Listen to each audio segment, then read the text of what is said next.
Sekshone abantu ababili kanti abezokuphepha nabatshuzi baphansi phezulu bathungatha abanye abantu abathathu abamuke nezikhukhula ngempela sonto.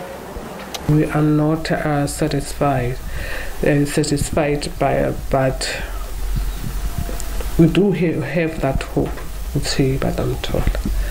Kukhahlamezeke umzila wezitimela ophakathi kwaseMbombela naseKomati Port nemigwaqo ibhidlikile kanjalo negoli zakulendawo. So we bought about 500 blankets, we bought about 500 hygiene pack.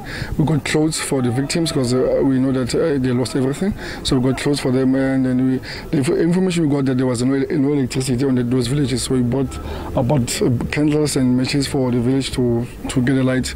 Etekwane isimo simanzonzo kakhulu ke khona njengoba imizi eminingi yakhiwe eduzane nemfula kule ndawo.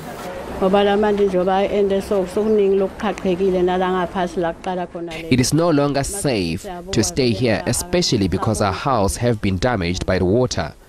We would like to be assisted with a proper place to build houses. We found ourselves here because we could not get a stand to build.